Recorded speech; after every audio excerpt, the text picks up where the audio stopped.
Hello, everyone. I'm Jean-Claude at BeyondMystic, and welcome to this deep woo-woo show entitled The Quantum Woo with MARYAM HENEIN and Bernard Gunther. You can find his work at Veil of Reality here on YouTube and also on his website at veilofreality.com. Let's give him a big warm welcome to the show. Bernard, welcome to the show.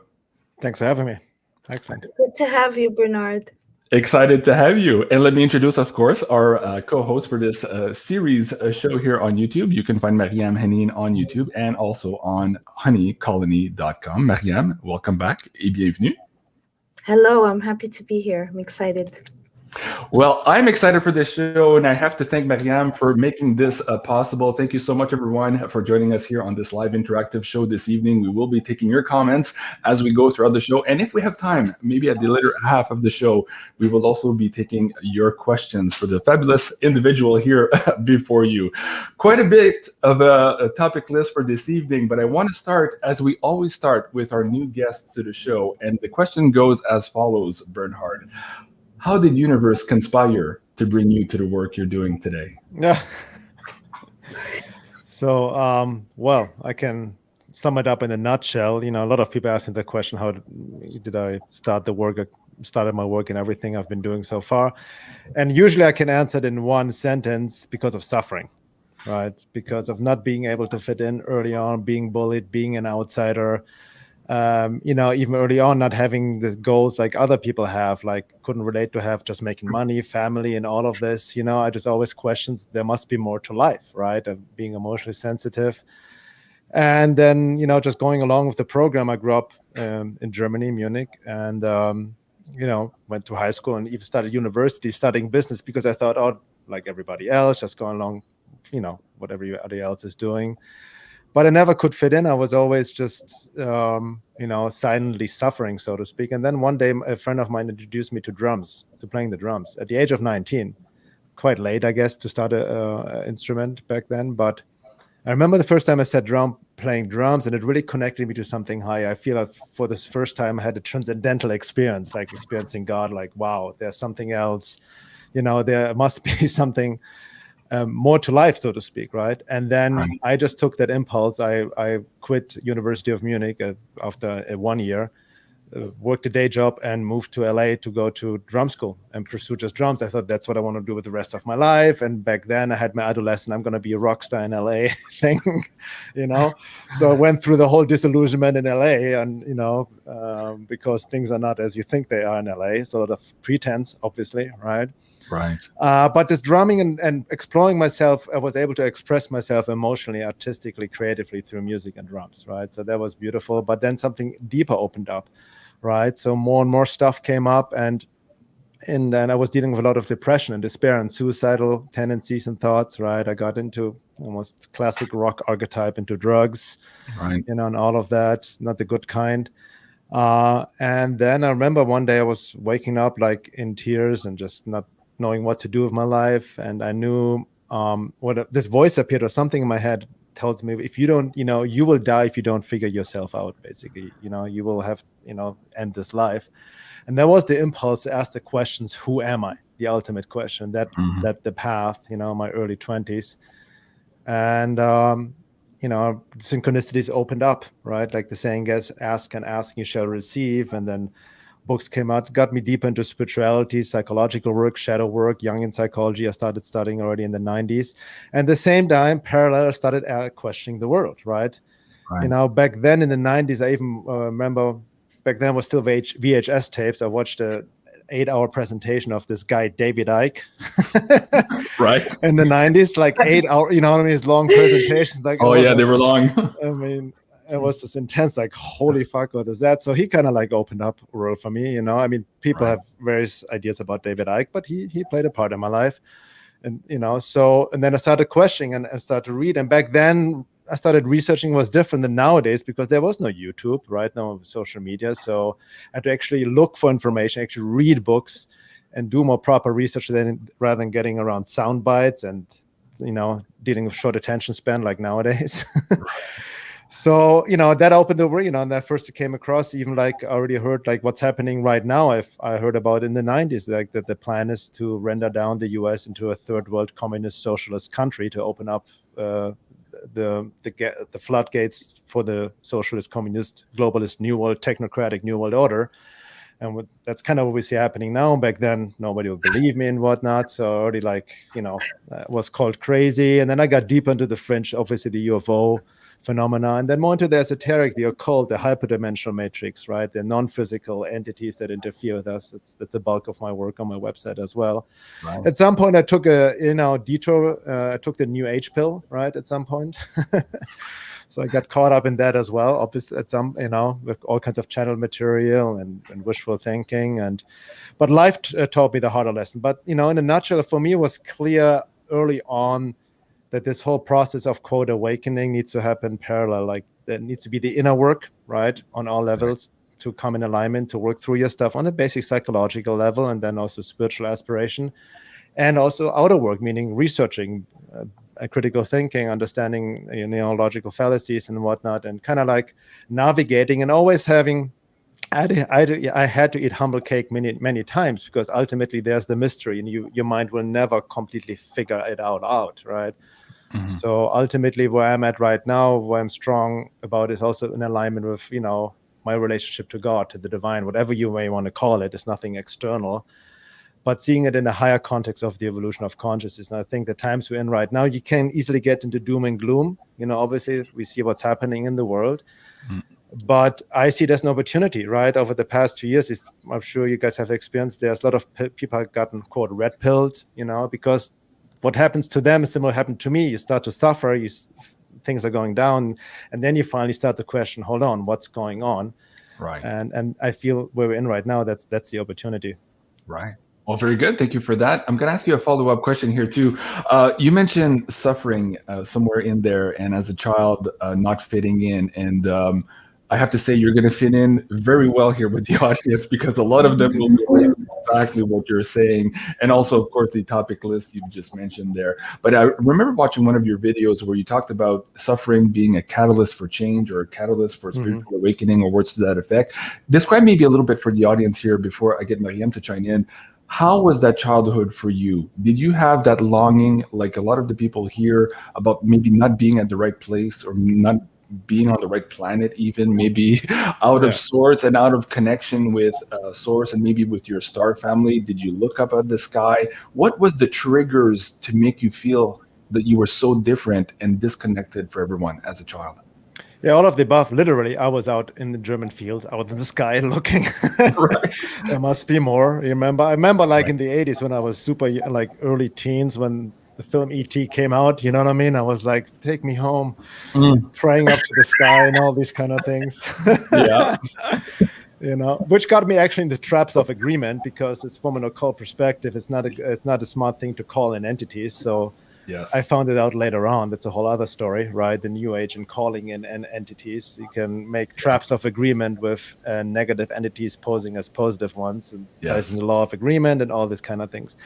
But, it's twofold. I definitely felt like I'm not from this planet, definitely not. And got also more into one of my catalysts books was also when I first read, maybe some of your audience know this, Bringers of the Dawn by Barbara Messiniak. Right, she wrote this in the early 90s, and that really opened up, triggered something within me. So I definitely identified more with the Wanderer, the Starlight family, or star seeds and whatnot. But having said that, also my ego kind of hijacked this concept as well, to try to make yourself feel special. So I had to come to terms also with some basic childhood trauma, right? A lot of stuff because we feel alienated and not don't fit in. It's not necessarily related because we are special from another dimension, but also basic childhood trauma. We are wounded. So I had to confront that as well, right? On the basic psychological level, doing that kind of work, and not, taking on another identity to spiritual bypass my own process. Exactly. Yeah. Very good. Yeah, absolutely. And these are the traps that we are all facing now as we're looking for these answers, and we're diving into new information, new material that is foreign to us in some ways. So there are still traps there. And I love what you're saying, because keeping that in mind as we are kind of dealing with the cognitive dissonance of what's happening on our planet right now, it's very easy to fall into another narrative or to fall into another limited hangout, and that's not what we want. We want to grow, we want to go through the awakening process, but that does involve doing, as you said earlier, a lot of that shadow work, a lot of that internal work. And in terms of healing, we are in a point in time now where universe and the energies that are hitting us are helping us, if we so choose, to break a lot of those cosmic karmic loops of this suffering that we just talked about. But again, you have to be conscious of that and be on the right path. So let me ask Maryam. So thank you, Bernhard. I really appreciate the introduction. And I'm sure, again, the audience here, just reading from the chat, they're jiving with you and they're resonating with you quite well.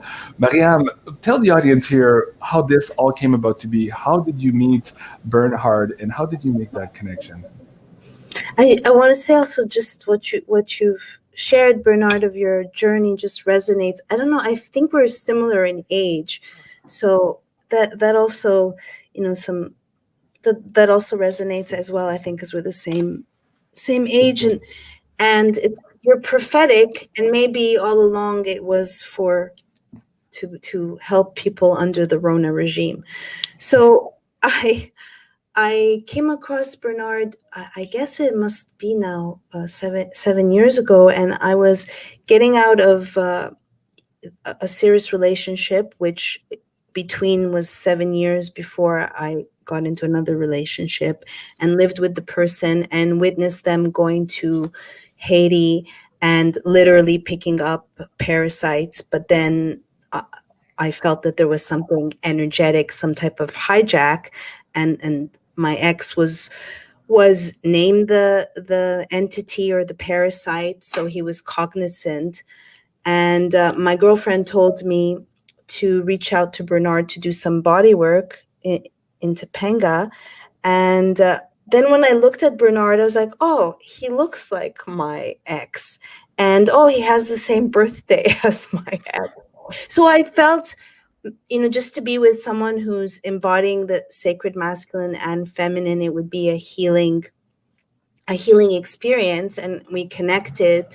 And to me, it's just so important, as my philosophy is know thyself, to meet someone like Bernard and then be able to drive on all these levels. And then he introduced me to hyperdimensional entities. And then I shortly after saw one of his documentaries, which is about UFOs, but also the notion of, like, when I was young, I would think of like the ants, and I'm like, are we ants to someone else? And Bernard in his film shows, like, how arrogant is it of us to think, like, as we have these cattle and dominate other beings, the notion of there can't be other beings that don't necessarily even have to come from another planet, but can be with it here, but we don't see them because they're operating on another dimension. So that really resonated.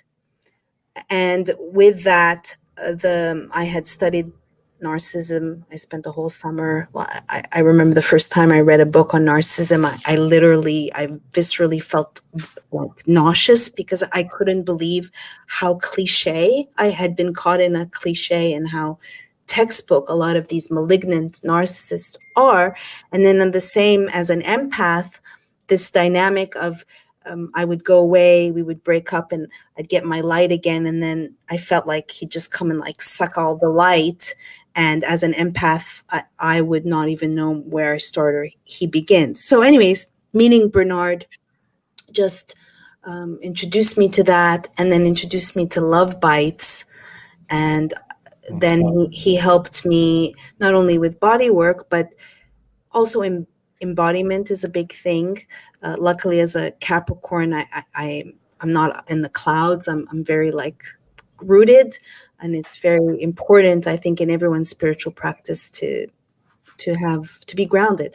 So we did exercises, and I worked with someone else that he had suggested to kind of cut ties and cut cords.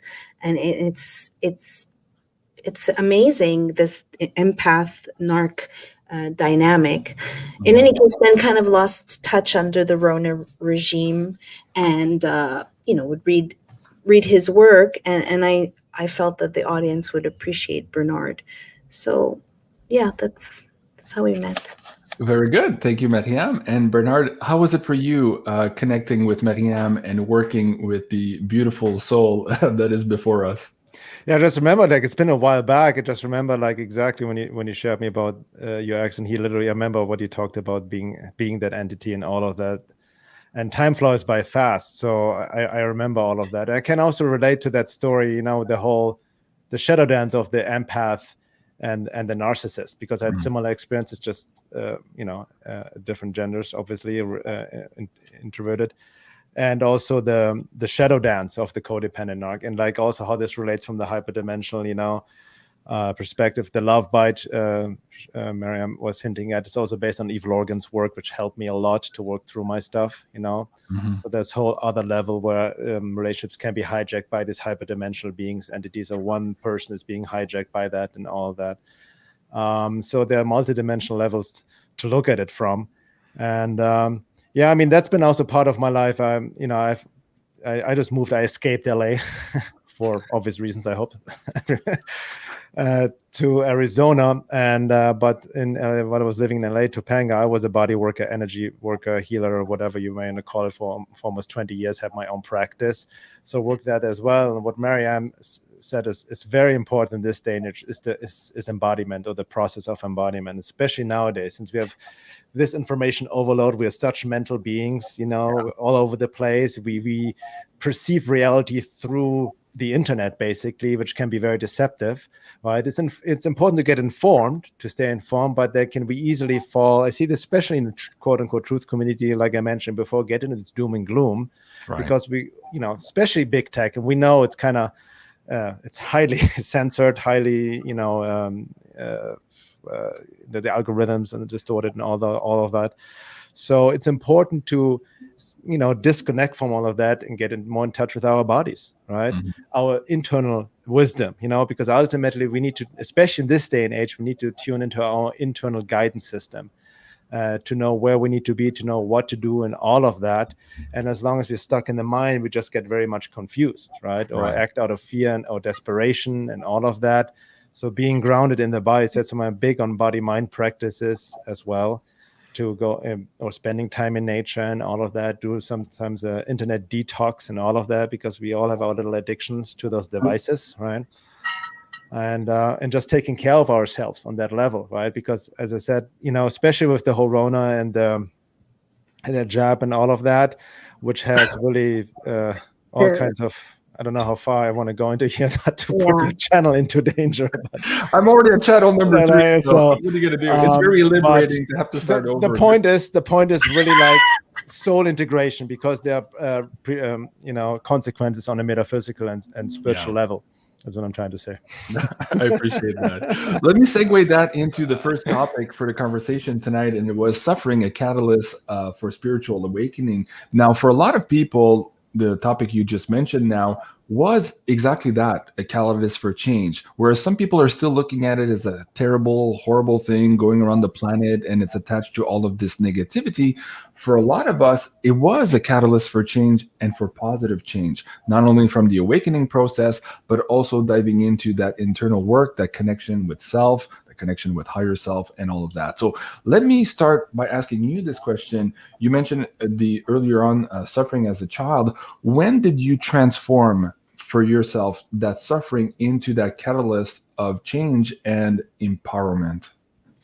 Well, it's kind of ongoing, I feel, right? The work never stops, even I don't like, people say the Great Awakening, I'm awake in this, and that's the word awake is throwing around very loosely. Right. And for me, I'm not awake in the true meaning of the word, which I would say is enlightenment, right? Complete embodiment, soul into individualization and all of that.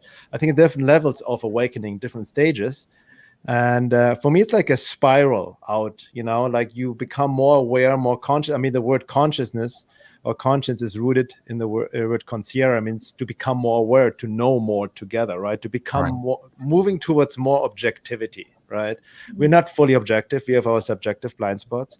But in the awakening process, as we raise consciousness, we become more objective. We see more things as they are, right? The ultimate state of awakening is to see the universe as the universe sees itself, with God's eyes. But we don't see through divine eyes. There's so much going on we have no idea of. And like, also what I want to point out on that note is whatever happens needs to happen and couldn't be any other way. There's no mistake in reality. And that's, you know, when we start to complain and it sucks, I don't want this, you know, then we're already resisting the moment.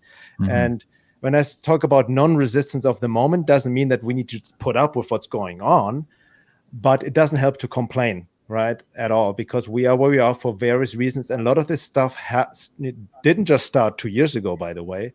It started decades, hundreds of years ago, thousands of years ago, past lives ago, like based on the law, the samsara, law of cause and effect, karma. A lot of stuff that's happening right now needs to play itself out, you know?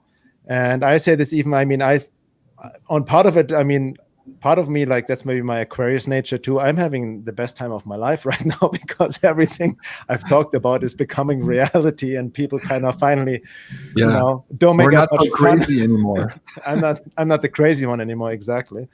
Or we're not the crazy ones anymore. But do you think, sorry, there was a quickening because of the Rona?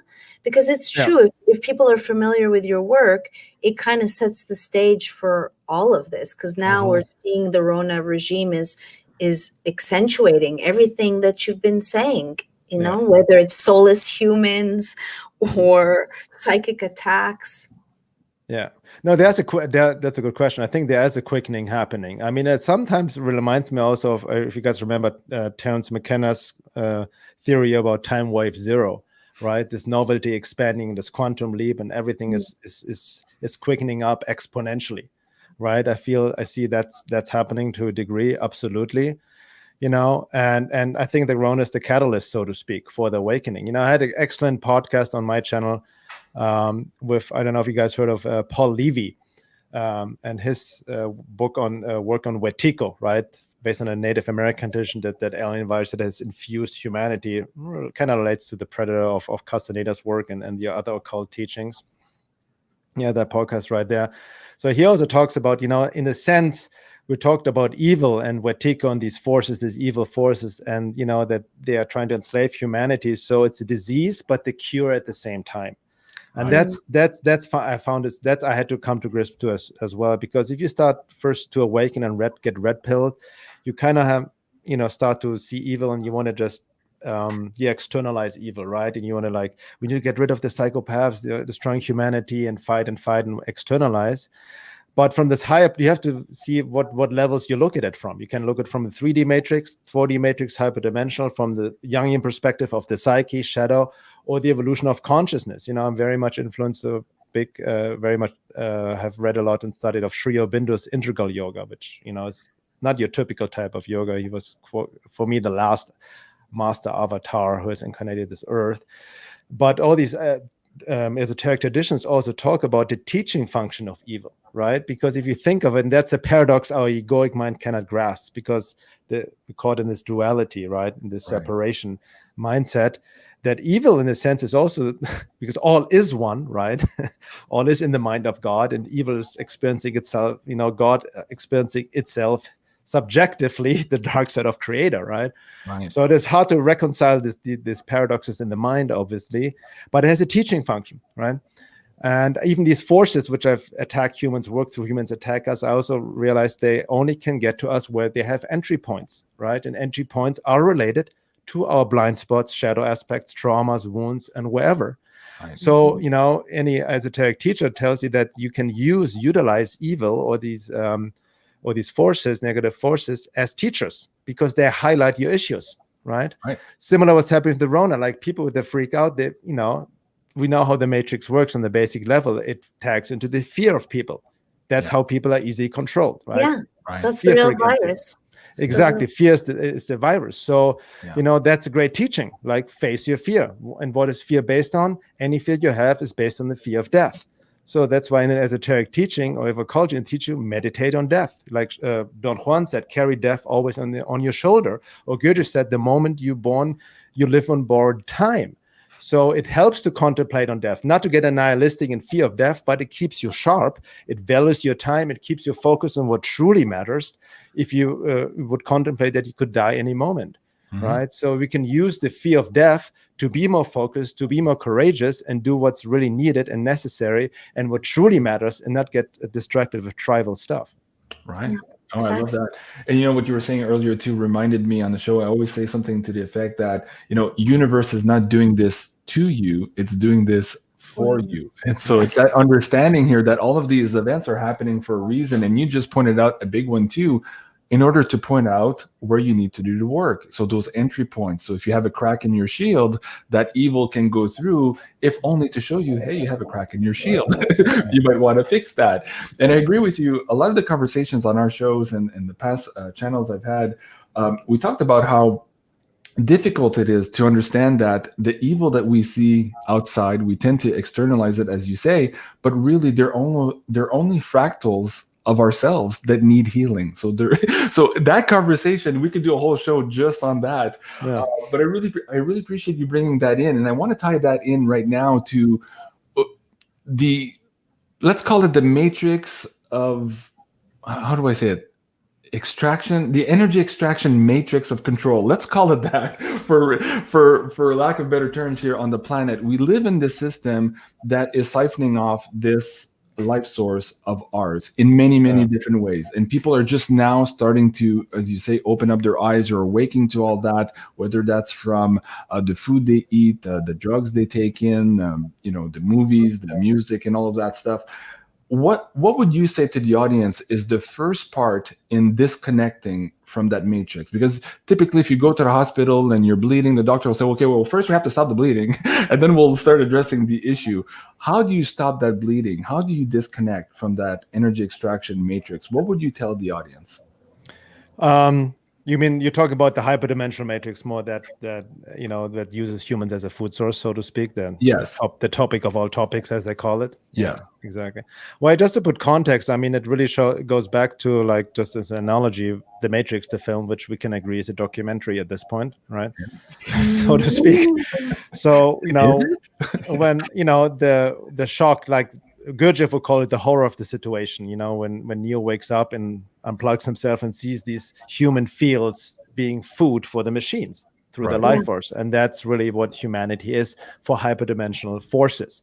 You know, when we just focus on the 3D matrix, the Bill Gates, the Faucis, the Rockefellers, whatever, the psychopaths in power, they themselves are just puppets for hyperdimensional forces. They are, you know, incarnations. They are probably controlled by higher level draconian reptilian entities, really demonic beings that use human vessels to work through, right? So just, you know, they almost, it's kind of like Star Wars. Remember Star Wars, the Emperor who wants Luke to get angry at him, right? You know, so that's just because he feeds off the anger. So when we just project our anger and disgust on just the person, you know, whatever you want, as I just mentioned, be it Fauci, be it Bill Gates, be it whoever, you know, in the elite, this is what the entities feed off, right? Your projected anger, your disgust, right?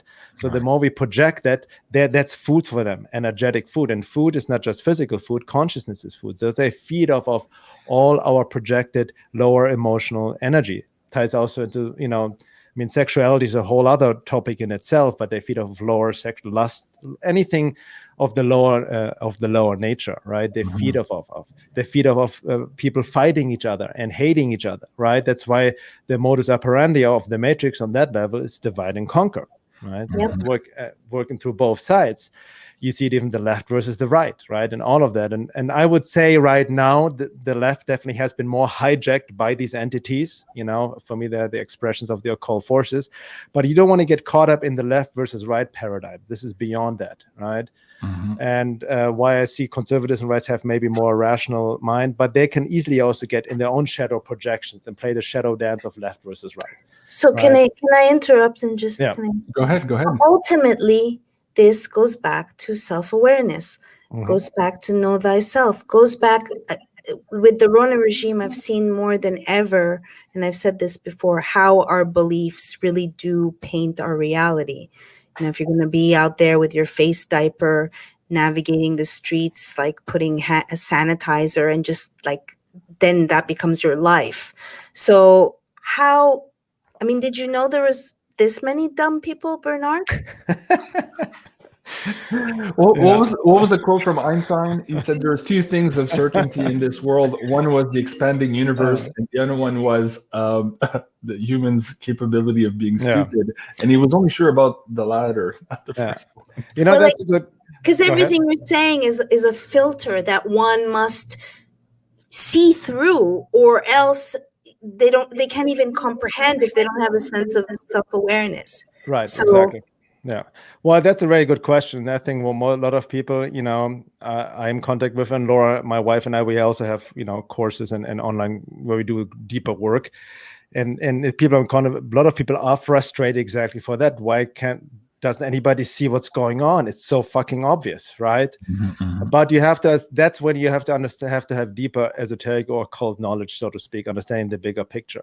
Because the biggest mistake people make is that the assumptions that everybody is the same, and we project our soul potential into others who simply do not have it, right? Mm-hmm. That's the biggest mistake, you know. And you cannot, it should be very obvious by now that you cannot convince people by logic, reason, and facts alone. If that would be the case, we would already be enlightened, right? I feel on some level. If just common sense is not common anymore. That's what it comes down to, right? Mm-hmm. But you have to understand that vast different levels of being. Level of being means soul integration, level of awareness and consciousness, right? And the esoteric teacher Gurdjieff even said 100 years ago that the difference of level of being between two human beings can be as vast as different as the level of being between a plant and an animal. So that's quite vast, right? So we're dealing, you know, there's another topic of all topics, which ties into the topic of, which I've written a whole essay around that as well, based on various resources. And MARYAM mentioned it before, organic portals, soulless humans. Then not everybody has an individualized soul, that the majority of people are mechanical, automated programs. Just no self-awareness, just simply programs based on social conditioning, cultural conditioning. They have no individualized self. They're connected to a herd hive mind, so to speak, you know, and that's the consensus state, right? What some people would call non-player characters. Exactly, and NPCs, exactly, right? Yeah. So you cannot convince these people. They're just literally like NPCs, right? And it's mirrored in various esoteric traditions. Laura, my wife, she studies and teaches evolutionary astrology. It's very fascinating, esoteric type of astrology. In evolutionary astrology, they talk about also these states. They talk about in humanity a dimly evolved state, a certain percentage of people. Mm-hmm. Then the consensus state, 70% of humans, which is most people, they're like in the hive mind, right? A status quo, no individualization. And then the individuated state, which is actually maybe only 20% of humanity. And then the next state is spiritualized state, a more higher evolved, almost enlightened state. What's individuated? How do you individuated, meaning like you have separate yourself from the crowd. You become more connected to your essence, soul embodiment, soul individualization, right? I mean, you're connected to source. You're not following the herd. You're not following the herd. You cannot be taken in because you're strong in your own being, so to speak, right? But the key point to understand that this, like I mentioned before, that there's nothing wrong in reality. This is the natural path of the evolution of consciousness. So the you know, it's very tempting, and I'm not taking myself out of the equation, to get very frustrated and upset about the sheeple and the stupid people, right? But we have been there too at some point in our evolution in past lives, right? Yeah. When you think of it, right? It's just consecutive, or, you know, that's why I feel I've written an article about it 5 years ago. What we're really experiencing right now is the splitting of humanity, right? There won't be a collective awakening anytime soon. Now, the New Age has distorted it, and I think this whole 5D, 12D, and all this nonsense, kind of very like woo-woo stuff, too much like where people can overestimate themselves. It's not that drastically that we move on to another planet or something like that. But a different reality also, you know, there's truth to the idea, right? That also the reality you experience is a mirror of your inner self, based on the Hermetic principle, as within, so without, as without, so within, right? So I feel what we're experiencing right now is a splitting of humanity, and not everybody's going to experience the same reality.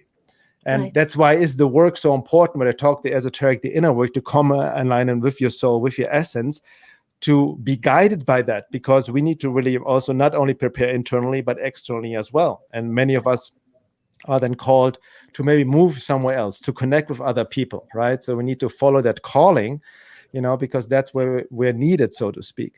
But we are way beyond the point of trying to convince others, right? It's also infringement of free will from an esoteric perspective, or there's a saying, only give when it's asked for.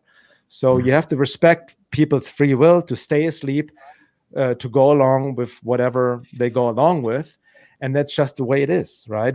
What we can do, what I do, what you guys do with our work is spread seeds of awareness, right? Some may blossom, some may pick the grass, but you cannot force people to awaken. I mean, look at your own life. No one has forced you to awaken, like to stuff information down your throat and all of this. No, it needs to come from an inner calling, and goes back to the original discussion we had at the beginning.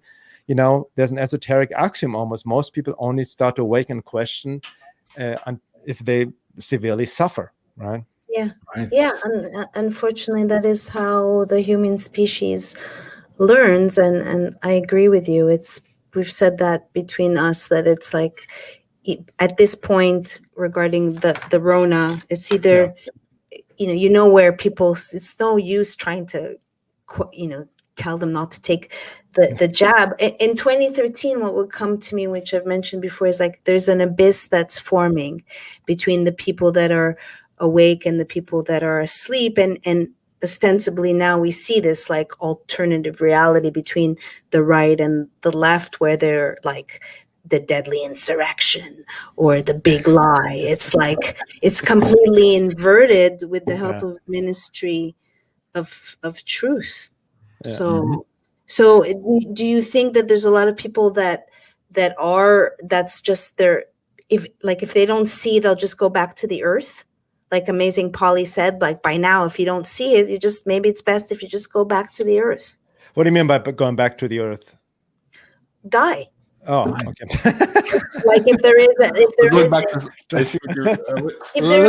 Genesis program and there is a group of people who are trying to wake others up, by now, like maybe it's their karma or their calling to just. That's true. I mean, that's a good question. I mean, again, death is very mysterious. Here's the thing, right? We can always speak out against injustices, and the whole justice warrior leftist agenda is based on like just victim identification and standing up for the victim, right? And that's, we need to get out of it, right? To really like take self-responsibility, because the leftist agenda, is clearly anti-divine, completely against spirit, against God, in all of that, obviously, right?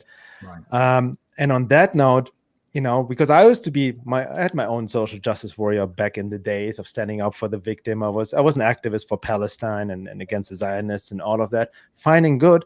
But then I realized when I got deeper, I asked myself, what do I really know about the soul lesson about somebody else on a deeper karmic? What do I know when I'm still figuring out my own? I have no clue. Who am I to judge, right?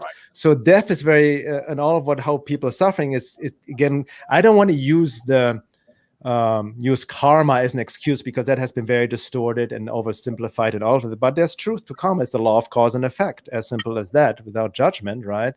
And past lives and all of that, what all comes in, because as I said before, we cannot see possibly with the eyes of the divine, right?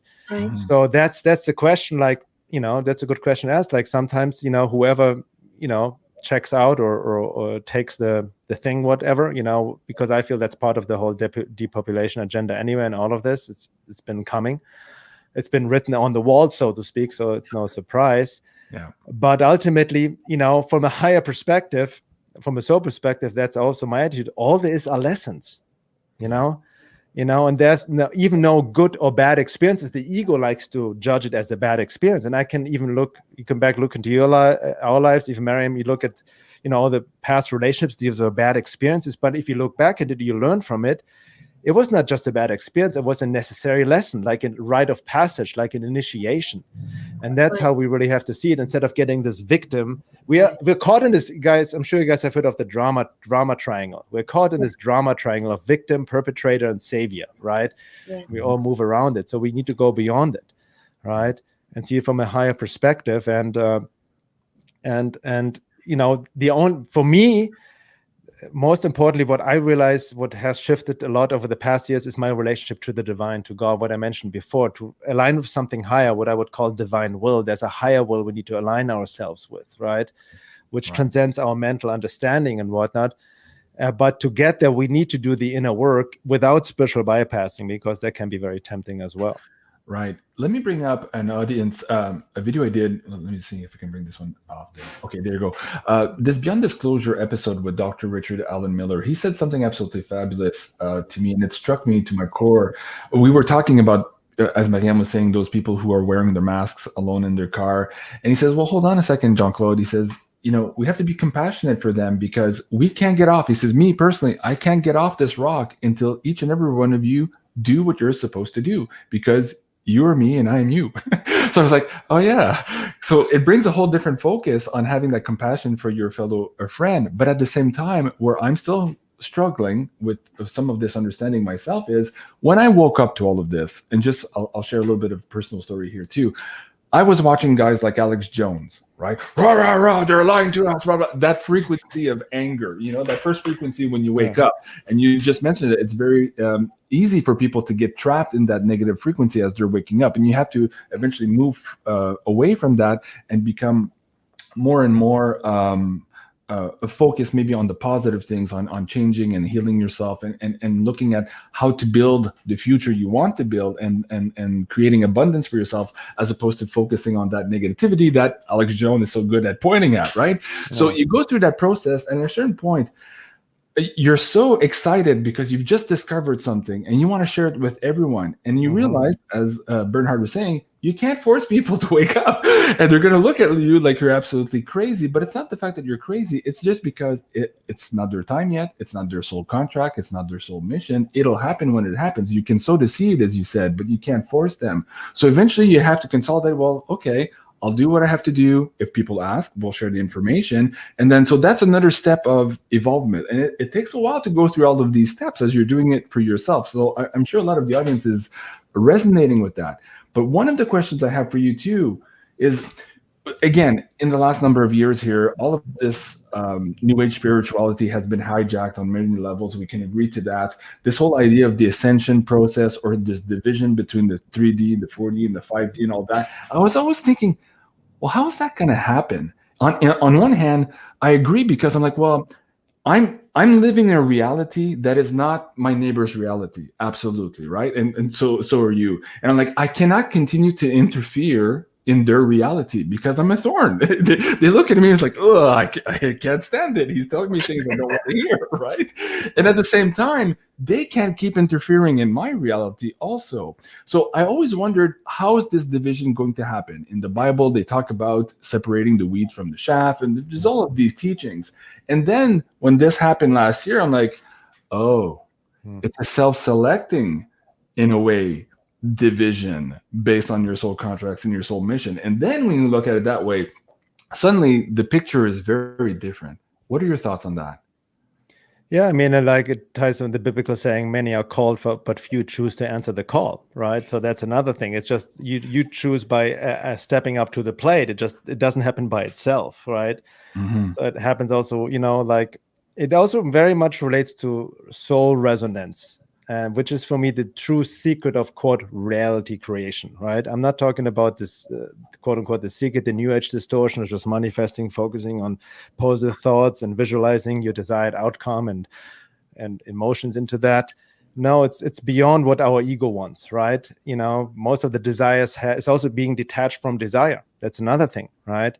There's a great saying, I'm sure you guys heard maybe of Adyashanti. He said something, I'm paraphrasing, and he said, many people talk that they want to awaken, but they don't really want to awaken. What they really want is be happy in their dream state, right? So there's a very huge difference between awakening and then really, still being attached to your desires and wanting things a certain way and all of that. And nothing against desires, right? I mean, It's fine and good, but it's about the attachment to it and wanting a certain outcome. I have my intention, I have dreams, I have certain desires, but I'm not attached to it, because if I have one lesson I learned over my life is that the saying applies, tell God your plans and he will laugh at you. Because I didn't consciously plan to do what I'm doing. Remember, I wanted to be a rock star, right? So that didn't work out. I was in politics before. So you are a rock star. There's a big no. No, but I mean, a lot. What I'm saying, that also came from my wounding. wanting to show my bullies in high school, fuck you, I'm going to make it. So a Right. lot of what I've realized in myself, and a lot of people I've worked with, clients over decades, is that a lot of people's needs and desires and wants they have is not coming from a true self. It's coming from the wounded, conditioned, traumatized self as a compensation, right, to fill a hole within, or socially, culturally conditioned to look a certain way, to get attention and whatnot, whatever it may be, right? And as long as we have that, we are plugged into the matrix. Going back to your question, how to answer questions, to resist that, right? To not give in to that, to not react mechanically, right? To not give them the food they want, not to act from our lower nature, which is very, very hard to resist. Yeah, exactly.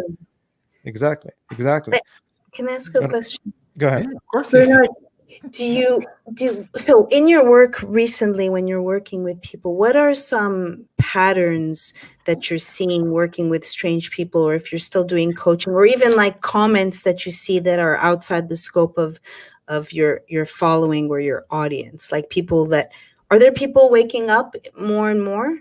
What's some observations? That's a good question. What I've noticed is definitely more people are drawn to my work, and then because I've kind of shifted away from one-on-one sessions, we're doing more these courses to give this 10-week course we have right now to give people a deeper foundation. And I've seen, people sign up who have been following my work and Laura's work for a while, but also people who have really, like, quote unquote red pilled over the past 2 years, right? Of what's happening in the world. And mostly what people are experiencing, that's actually an excellent question. Remember, I talked before about the consensus state versus the individuated state. So a lot of people that are waking up are still in the consensus state, meaning they're very attached to their old lives, to their families and friends they have, but now they're, quote, waking up. They cannot, they see the splitting within their families, with their friends. They start to individuate, right? But they're still trying to hold on to the old life and never had a really hard time letting go. And and that's not easy. The individuating process, or the awakening process, as going back to Adeshanti, is a destructive process. People think this whole awakening journey is like, oh, I'm going to awaken, it's bliss, love, and light, and it's kind of hype this day, like, I'm going to do it, But the true awakening process brings everything up you have ever ignored, brings everything out of the shadows, right, from this life, your trauma, your childhood, everything you looked away, everything you escape from, mostly unconsciously, will be put up into front of your face, because that needs to be faced in order to cross the threshold. They talk it as esoteric science, to really reunite with your true self, right? So that's what most people are struggling with. So in my work, going back to your question, I see definitely, like, on a positive note, that a lot of people are starting to question waking up, but they also need the guidance. I think a lot of us have done the groundwork, right? So we're also being called upon, to step into leadership, not like authoritarian, but help people in the way, like in the way we have already been through, so to speak. In the end, I see we're all teachers and students alike, right? But people who are more individuated can help people from the consensus state to become more individuated, right? Because that's how the evolution of consciousness works. But again, in alignment with free will, right? Not infringing and spreading the seeds, and only given as asked for. But I've also noticed, what's very important on this path is sincerity, integrity, and humility. Those three aspects are very key. Because in sincerity, what I mean with that, how sincere are you with yourself? Not actually necessarily with others, right? But with yourself, meaning how honest are with yourself, because we can easily lie to ourselves, right? I always said, it's easier to detect the lies out there and the matrix and all of that, as opposed to the lies that you're telling yourself, right? To stay in your comfort zone and in denial and whatnot. That's also why, by the way, there's only so much self-work you can do on your own, because we need reflection. We need others who can mirror us back, right? To point out our blind spots as well. It is needed. Right, and sometimes being, quote unquote, called out, so to speak. That's a true role of a guru back in the days, anyway, or a teacher, right? So it is not an easy path. So it requires a certain also warrior attitude. I think that's what I'm trying to get. We are called to be spiritual warriors in that sense, and that requires a certain fearlessness, a certain courage to really face it. Well, let's talk about being a warrior. In order to be a good warrior, you have to be able to put out a lot of energy. And a lot of our energy, again, is being extracted by, many layers here in this matrix. Last year, I produced this series called The K-Files, Kundalini Secrets Revealed. And Penny Kelly said in that show, perhaps for humanity to understand this energy source and to not only disconnect from the matrix, but to then be able to empower themselves with that energy. And of course, we're talking about sexual energy, Kundalini, Chi, Prana, whatever you want to call it. She said, that's the last gate to our freedom, is to understand that. But what happens is that looks all pretty. And for a lot of people, I think, okay, this is it. This is going to be the best show I've ever done. But yet, nobody wanted to listen. Why? Because a lot of them were triggered as soon as you said the word sex. Oh, no. They got triggered by all of these programs that distort the use and the comprehension of this innate energy and power source that we have. How do you bring that into your context and your work and your courses on how to empower people to maybe first recognize maybe some of those old malfunctioning programs, those old distortions around our sexuality, how to overcome them, and then how to rebuild that energy source to apply it to everything we've just talked about, the awakening process, going through the past traumas, the wounds, and rebuilding our relationships. What can you share with the audience here?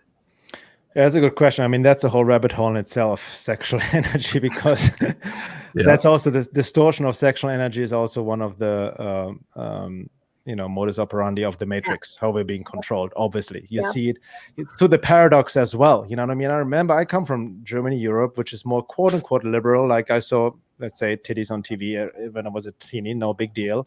My parents went to the Mediterranean and to the lakes. People were naked, no big deal. It's just a part of culture, right? So I grew up. Now I come to the US, right? I remember in a speech back in the days, the land of the free, I'm naked on the beach, I get a ticket. Like, what is it? Like, I didn't even get it, right? I cannot drink, in Germany, also, I can drink my beer anywhere. Nobody's getting carded here. I'm getting ticketed for being naked at the beach, drinking a beer, right? Like, right. But at the same time, in the US, you have the billboards and advertisement, and everything is completely sexualized more than a year, right? In TV and advertisement, is sex sells, right?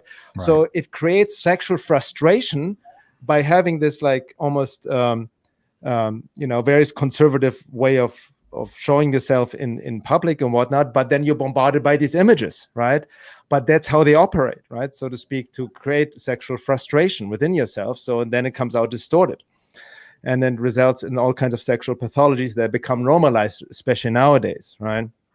And now that's a very tricky topic because I have a lot of issues with the so-called Tantra movement, especially in Kali, especially the polyamory, movement.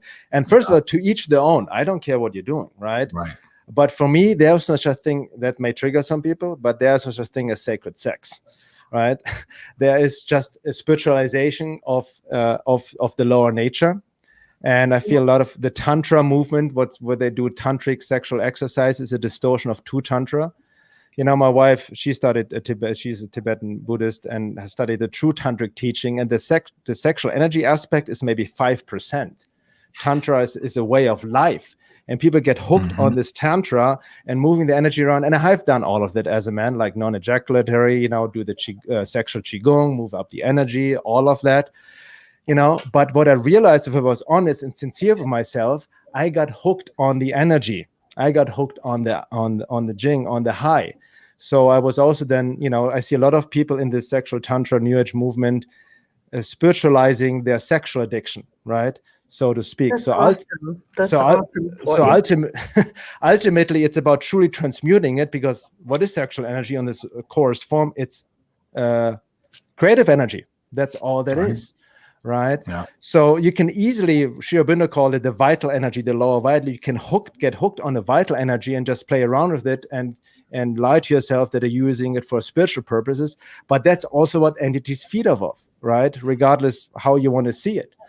And obviously we also need to work through there's a lot of sexual shame and all of that. So I'm not implying to shame. I'm not about demonizing sexuality. I'm not now going the other extreme of the Christian view that flesh is sin and all of this, and you should be completely abstinent and all of that.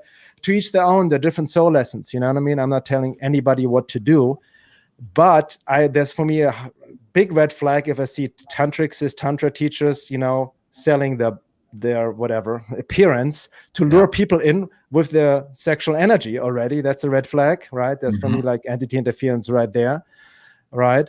And all of that, what people crave or give attention to. Right. So it is a stage maybe to work with that, right? But ultimately, it's going beyond that, moving beyond that, and transcending the sexual impulse to really connect it to a higher level of creative energy. And I notice in myself, the more I'm creatively engaged, the less I have a sexual desire, so to speak, right? The more I disconnected from a creative energy, the more I disconnected from essence, then I can see my lower nature arising as well. And even, lust and all of that. And I'm not going to judge myself or beat myself up for it. It is what it is, but what these entities feed off of, right? Right. And temptation is the name of the game. The Matrix works over 3 temptations. What are the 3 temptations known in history?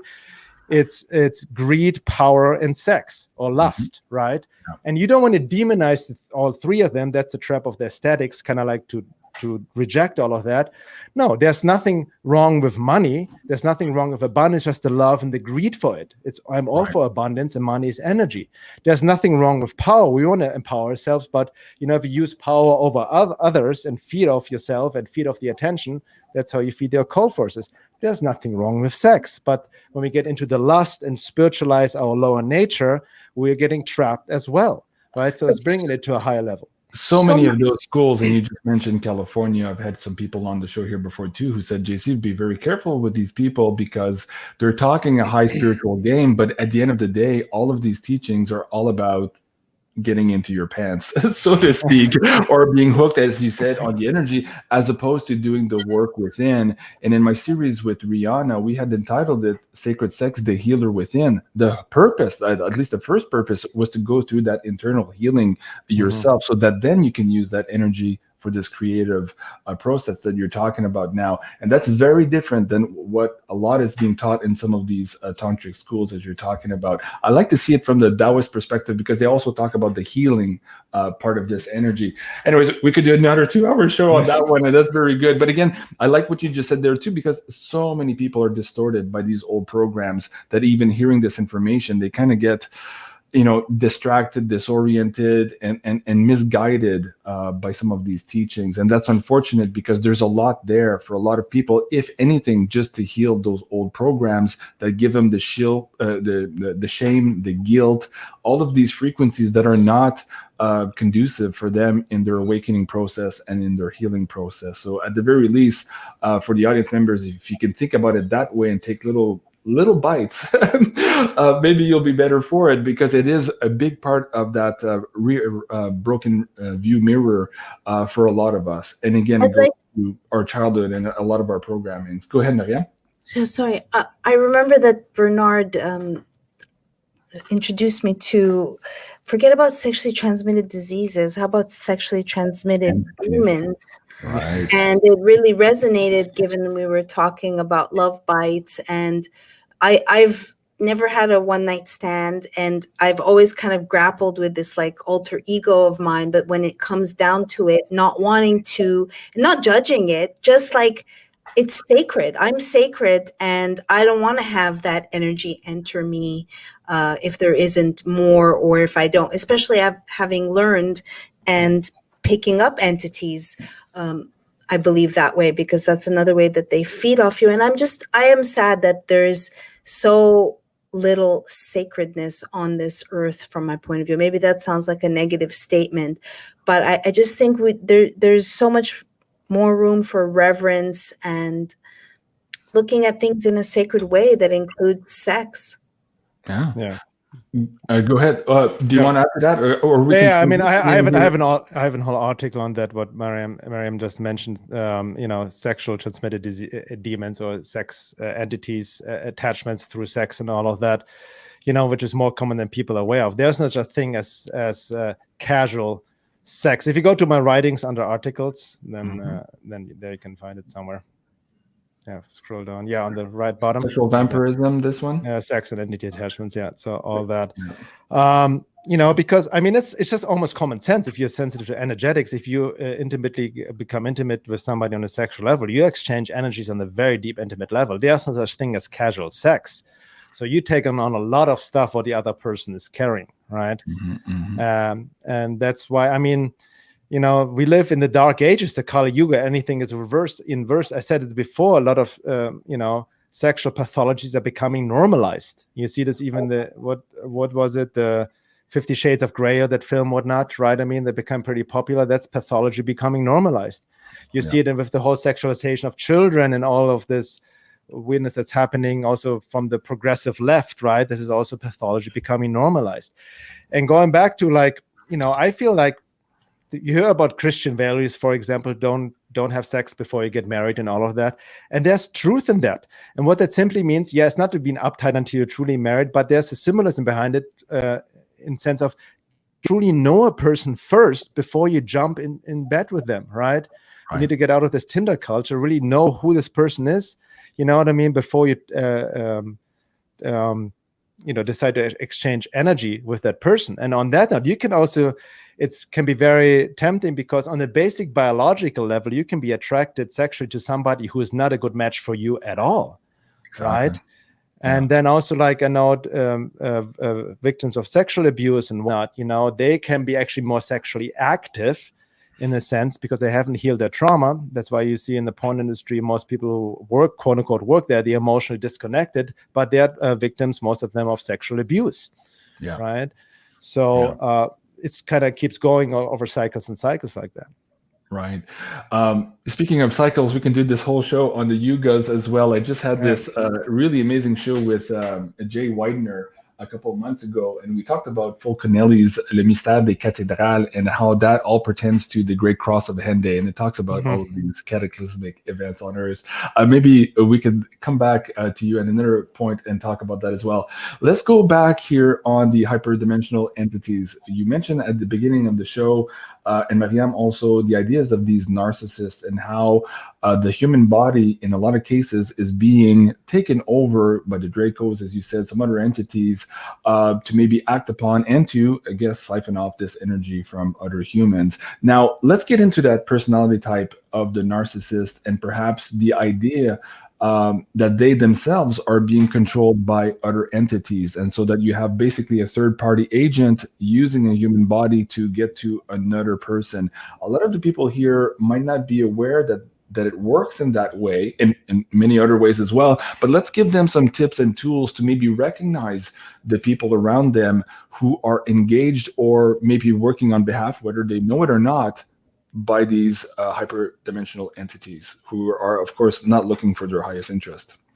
So you've been out to recognize them, so to speak, or that's tricky, because you know, I have sometimes conflict within myself, because I'm not against labeling. We can throw around labels very easily, and I see even nowadays the label narcissist being thrown out very easily as well.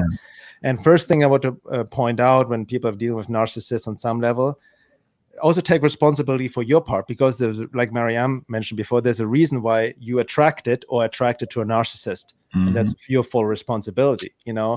Be it a codependent issue, you know. The word empath is also being used very distorted in this sense. It's being used as an excuse. Oh, I'm so sensitive, I'm an empath, you know, and like, in all of these things. And you know, one of my teachers said something very, very, that put me also in my place, because I'm also very sensitive. I would call myself an empath, and always like, I'm too sensitive for the world, and I take on people's energy and whatnot.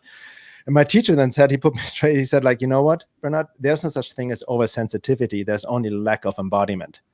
So the more you lack, the more, you know, if you're fully integrated, soul integrated and grounded in your body, you can still be sensitive, tune into other people, but other people are not affecting you whatsoever. Right. And that's the work to be done for empaths. For empaths who are too sensitive, meaning they have a leaky aura, they're not truly embodied, they're not grounded. So there needs more work to be done. Right. But it's sorry, can I ask you, how about let's say interference of, like, I'm in San Francisco right now, and I am an empath, and it's having an impact on my thoughts. Like, I'm not blaming, but I just was in Mount Shasta. I saw how I was, and I'm back here, and I feel the electromagnetic. So I'm not blaming it, but I think there is something to epigenetics. What do you think? Yeah. First of all, I would ask, what the hell are you doing in San Francisco? But that's a different question.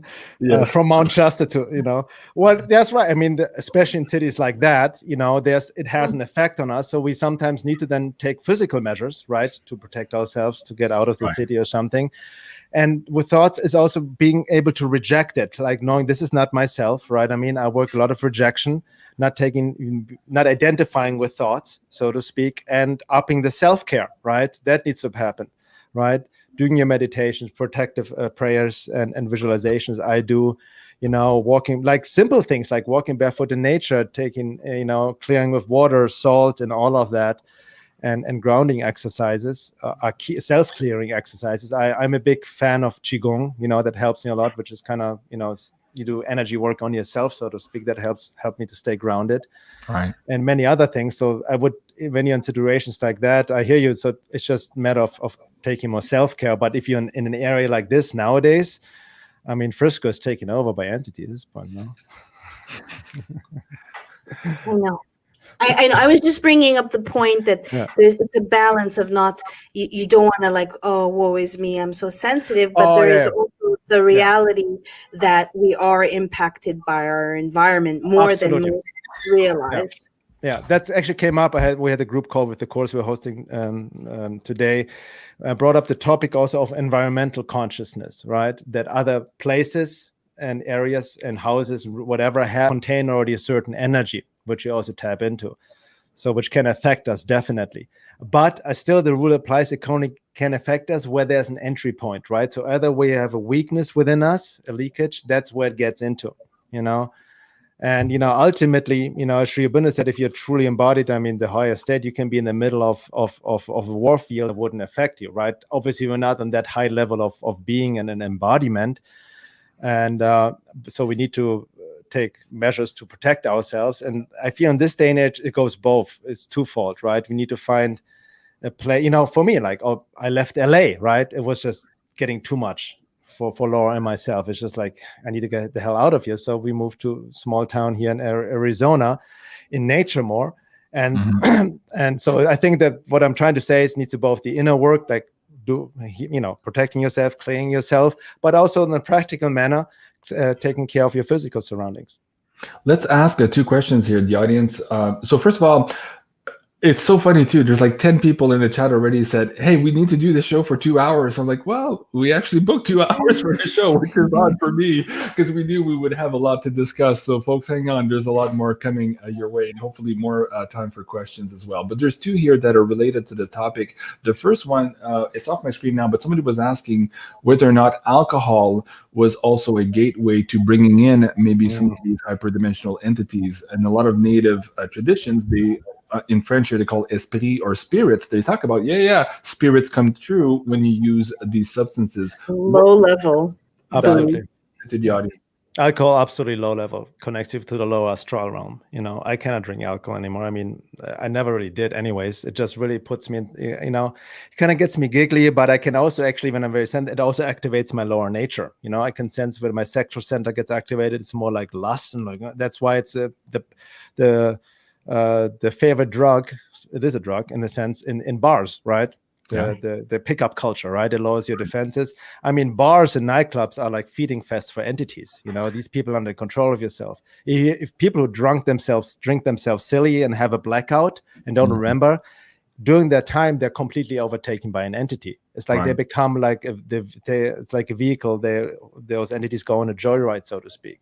But alcohol is definitely on a lower astral level. And I don't want to demonize it again. I'm not saying that a beer here and there or a glass of wine is like, oh my God, I'm going to possess, I'm not that extremist, I am. But it can happen with pot as well, by the way. I like my cannabis, but that can also open up the astral realm. It can also any psychedelics. I mean, I have a whole article on ayahuasca. That's a whole other. You can bring in entity attachments and all of that.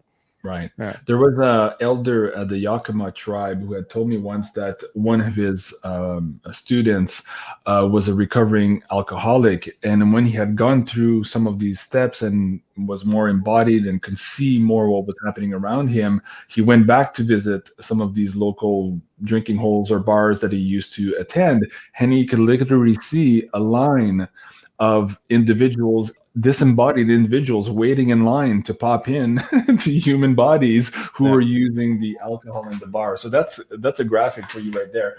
The second question was from Ronnie. Any truth about mirrors being portals for demons? Oh, that's interesting. You know what? I remember, like, when I was living in my old house in Topanga, that I worked with this teacher before I came into my life, this healer. She helped me a lot, and in my own process when I was going through a lot. And she came. She didn't stop doing it, but she did an exception for myself. She came to my house to do a clearing. It was very needed. So she really taught me a lot how to tune in. So, for example, it's very fascinating. In my living room, I had a poster by, I'm sure people know the artist Alex Gray.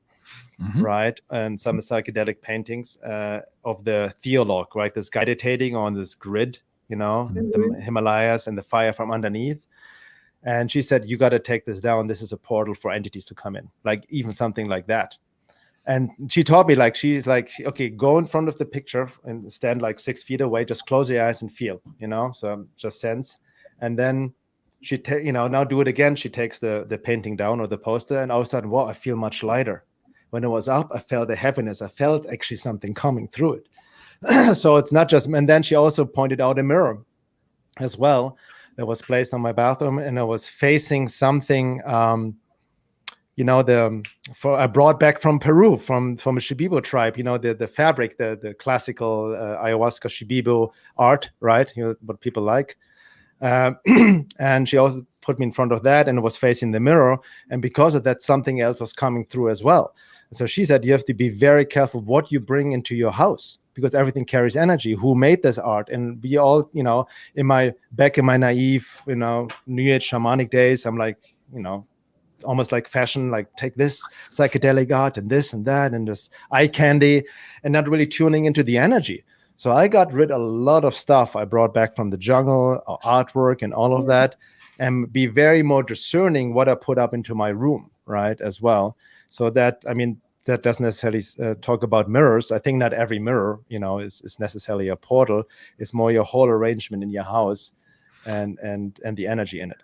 And what about people who might bring back figurines from Egypt and like tombs and crypts and, Maryam, do you want to talk about that a little bit?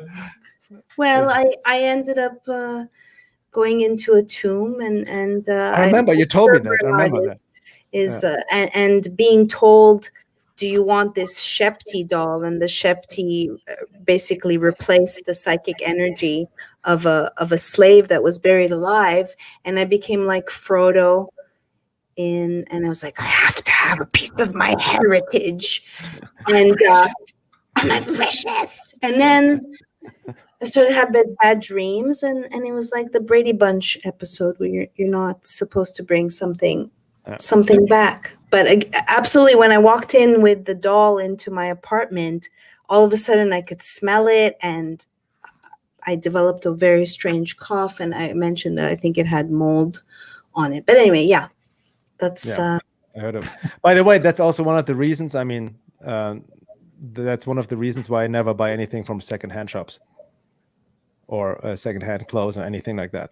I don't want anything, especially clothes, somebody else. It doesn't matter how much you have washed it. You still, it carries the energy of somebody else, and I don't know the person.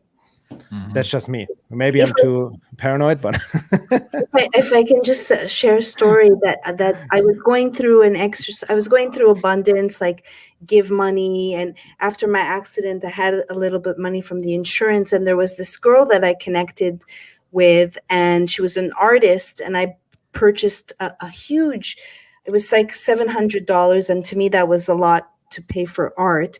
And the picture was this girl that was kind of tilted. She had a limp. And after my accident, I had a limp for a long time. And she told me, I named her after my friend Rachel. So when I came home, my boyfriend was home, and I'm like, what should we call her? And he was, I don't know, Rachel. And I'm like, okay, her name is Rachel. Sorry that I tried to change her name. And then I put it up, and the energy was really dark, and I didn't want this painting. But I was an exercise in giving away, but I could really feel the negativity. And then like 6 months later, she called and she said, I'm really sorry, but I'm having an art exhibit, and I need that picture back. I'll pay you for it. And so it was like, I also believe if you keep your frequency at a certain level, because I've had bad, like dark people living over me, dark, not their color, but their soul. And just if you keep your vibration, you'll move it away. Oh, that's, thank you for stating that. I want to point that it's very important this day and age, because there's a lot of people also freak out because of the jab, sorry, and or many other things, chemtrails, EMF, 5G, and all of that, right? And they can get very paranoid, like, I'm going to protect from all these rays. I certainly believe, and I experience that we can protect ourselves and transcend that. The more we soul and body, the more we keep our frequency high in relating to soul resonance. And I'm not talking in a new age term. It's not about just protective bubble or something, visualizing, or just staying in a positive mindset, which is maybe, yes, part of it, but not just in the new age way. But it relates again what I mentioned before. The more we do the great work, that's the alchemist work, right? Called the great work throughout the ages, which means to do the difficult inner work, to embody spirit, to connect for your true self, to make personality an expression of your essence. The more you integrate your soul, the more you higher your frequency, the stronger your aura gets, the more you're protected from all of that, right? Without needing to have all kinds of crystals around, or, or gemstones, or your, whatever protection you wear and put around. That's most of it. Maybe has a placebo effect, but definitely not as much of a protection as your soul embodiment. Right, absolutely. Going to that, in some cases, they're like a béquille in French, a crutch, the protection and all that. And the idea is to transcend them. Sometimes you need that little kick, just like some plant medicine might give you a little kick, but you don't want to fall into the habit of needing the plant medicine to achieve the enlightenment with which you seek. Okay, let's switch gears a little bit here. We wanted to talk about love bite. And so a lot of people in this last 2 years, if you want to call it that, have been strained in their relationship because of that huge, in some cases, dichotomy of beliefs. Now, we've also talked here about the hyperdimensional entities that are maybe interfering with our energy, hence also in our relationships. How do you bring all that together here for the people who right now are in, how would I say it, are very much struggling in their relationships, and they don't maybe understand the underlying reasons why? They can see the surface, but they don't really understand what's happening below the surface. What would you say to them? That's a good question. Well, with all these years, I mean, this love bite topic before, people because I've seen people even use that topic, love bite, relationship, hyperdimensional interference, as a bypass or excuse not to deal with basic relationship psychology and their own stuff first. People have distorted this based again on Eve Long's work, the whole concept of love bite relationships from its original meaning, which has certain aspects of it. But again, the esoteric law applies, axiom, that anything can only get to us where it has an entry point, right? And I've done this work, I mean, for over 2 decades, I've spoken about entity interference. I have a whole 8-hour webinar, by the way, on my website on this topic, Occult, Occult Forces of Hyperdimensions. There's a lot of talk about, in this entity topic, somebody just needs an exorcism or clearing, and then I feel fine and better. All of this is fine and good, but it's just a crutch because they come back tenfold if you don't heal the healing entry point. The same with love bite relationships, right? So what I can give advice, and Laura and I, we teach this in our courses as well, what people are missing in this day and age are basic relationship skills and basic understanding. It starts with basic psychology, basic understanding and application of shadow work based on Jungian psychology, right? Understanding your projections, especially in the romantic phase, which many people mistake for love, when you have all kinds of positive projections, the golden shadow onto the other person, which has nothing to do with the other person. And then the other person doesn't live up to it. And then you're disappointed and break up for the next romantic rush, right? So it's understanding basic psychology in terms of shadow work, understanding projections and triggers, and how triggers, when something upsets you or irritates you, emotionally especially upsets you has nothing to do with the person in front of you or the situation, but triggers something from the past within you, which is mostly related to some sort of childhood wound or trauma. And we're all traumatized to varying degrees. It doesn't have to be like a big T trauma, as they call it, like sexual abuse, physical abuse, drug abuse, and whatnot. But all of us are wounded to varying degrees because none of our parents were perfect. So none of our meds were truly met, right? And whatever, like, and also understanding basic psychology, however we grew up and we have been parented in the first 3 to 5 years of our lives sets up our adult life. And that's also the way our parents treated us and kind of, you know, met us. That's also what we attracted to unconsciously in our partners, our parental image, right? So that's really, so that's on the basis, I feel that's what really people need to apply is basic relationship psychology in light of shadow work, understanding how this works, right? Basic inner child work and how we unconsciously are drawn to that, but what we haven't made conscious of within ourselves, right? So that's so key basic. point. Right. Sorry, it's so basic, but yet so many, just again, it goes back to knowing thyself and transcending blame. And it's not about like, I'm right, you're wrong. Exactly. It's about hearing each other and realizing nothing really happens in a vacuum. Different people bring out different facets of you. And if something comes up, look at it as an opportunity rather than a negative. Right, exactly. You know, it's a teaching, you know, and you can actually, in a relationship, what's most important is the foundation. And a relationship, a conscious relationship, which by definition, no relationship is conscious. There's a paradox, right? Because we're drawn to what makes a relationship conscious, that we have an agreement that this relationship about growth. And whatever comes up, we take it as a responsibility and we're going to apply shadow work to learn about ourselves, to heal. Because you can use conflict, literally, you know, that's called in esoteric Christianity, the fifth way. Two polar couples use esoteric work, their relationship for esoteric work, and you can catalyze each other's development. Right. So even Laura and myself, we trigger each other. Sometimes trauma comes up, you know, sometimes it gets heated. But we use it as a catalyst, as an opportunity to work, to make the darkness conscious. And then it brings us even closer together. And even the love bond gets stronger, so to speak. So you can use an opportunity. The love bite comes in, right? When you're dealing with more personality disorders, borderline, narcissistic and whatnot, where then other entities can come in and take somebody over. But we ourselves can be taken over by something as well if they tag into our own stuff, right? So even Eve Lorgen talks about the whole love bite. Again, the whole the trap people fall into is, again, they blame victim. They blame their partner. Right? He's a narcissist. He's possessed by entities and this and that. But then the matrix has you already. You don't get the teaching lesson, right? Because in the end, it always takes two to tango, like I mentioned before. Like I've been through tremendous. And I shared an article I wrote about my life by the experience that nearly took me out. I killed myself. I deleted all my work. It was fucking intense, to say the least, right? I literally had to call my friend because I was, you know, I needed support because I had all these suicide and thought injections coming and dealing with all of that, right?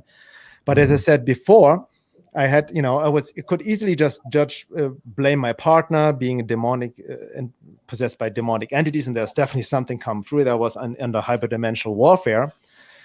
But with the help, you know, with Eve Lorgen's work and working with my teacher back then and all of that, and I took self-responsibility. And looking back, it was a rite of passage. It needed to happen. It was initiation. And the only way these forces could come through me in the love bite and working through my partner is because they tagged into my own stuff, you know, my own childhood wounding, issues of my mother, like basic stuff that was just heightened, right? What these entities do, they tag into your own stuff. As I had an interview of Jerry Masinski on my interview, who talks about this as well in light of schizophrenia and whatnot, relating schizophrenia to entity attachment, and he gave a good analogy how these entities work. They just put fuel onto the fire, right? So they come in, they exaggerate your issues, so to speak, which they find the entry point, and then feed off of that luge. That's what it comes down to. So really the only way to feel it is to heal yourself, to heal that wound, to do this deeper inner work, and then they have nothing to tag into, and no other person can tag into. Can you do something? I just want to finish up because I just want to make this clear, because over the years, because I've seen this topic of entity attachment, love bite become very popular over the past 5 years, right? And there's so many distortions and there's so many, like, let's charlatans out there, so to speak, promising all kinds of like remote entity removal and all of that, and it really comes to, your own inner alignment and your inner work, and you can literally extract and clear yourself if you're sincere in that inner work. Right. Very good. Maryam, you wanted to interject? Oh, I was going to ask if you can outline a couple of characteristics of a love bite, in case someone is listening thinks they might be. Yeah, that's a good question. So, so there's certain symptoms that are really specific to the love bite, which was coined again by my colleague Eve Lorgan. So if anybody wants to understand, I highly recommend to read her books. She has 2 books, The Alien Love Bite and The Dark Side of Cupid, right? So one of the symptoms is, 2 persons fall madly in love. It's like the romantic phase, exponentially times 10. It's very intense. You like think this is the person of my life. You're gonna leave your partner right away, even if you have children. You're gonna move for that person right away, and would do anything to meet up. Right? It's just a strong longing, and you have even synchronicities. You have same dreams about this, and synchronicities happen, which are artificial, injected in. Synchronicities by these entities to make you believe it is meant to be. Very key to understand as well that synchronicity can be artificial to put you on the wrong path, and they usually appeal to ego. My colleague Tom Montauk, if people are familiar with work, he had made an excellent film on that about the different kinds of synchronicities, including false artificial synchronicities. So it gives you the whole impression that all appeals to your romantic notion of this overriding emotional center, mistaking that as love.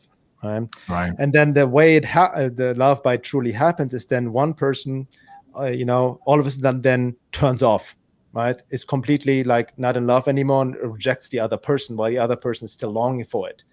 And because of that friction, this other one person completely rejecting this unrequited love creates the friction and the luge for these entities to feed off, right?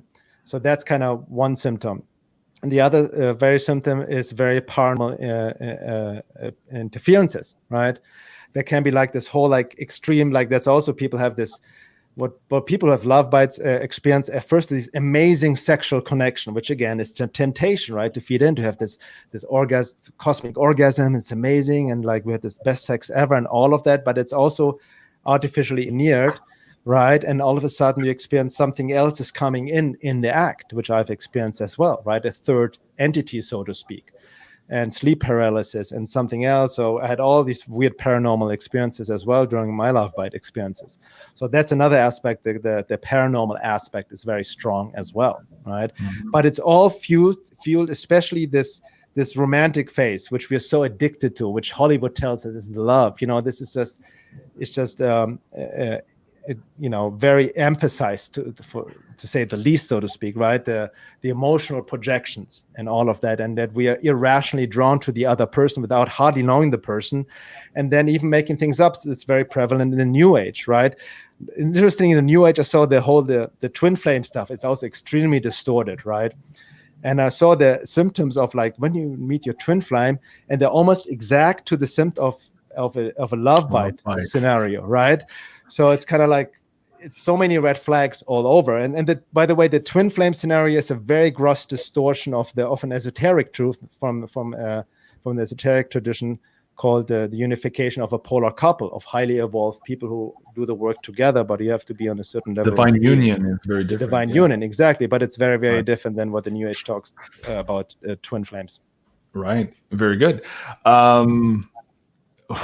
Wow. Let me ask you this one. This was about 7 or 8 years ago. I didn't know the term love bite at that time, and I experienced something similar to that at a retreat. Okay. So, and after a day or two of trying to struggle, like, what's going on? One voice came into my head and said, Jean-Claude, just look for a second what's happening. And the voice said something to the effect, if somebody was going to attack you with all of your lacune, how do you say that in English? Your lacune, shortcomings, or your cracks in your shield, or your past traumas, and blah blah blah. What would those be? I'm like, oh, well, it would be this, and that. And then I looked at the scenario. Holy fuck, it fit that scenario perfectly. So it's kind of like a surgical, almost a surgical military precision attack.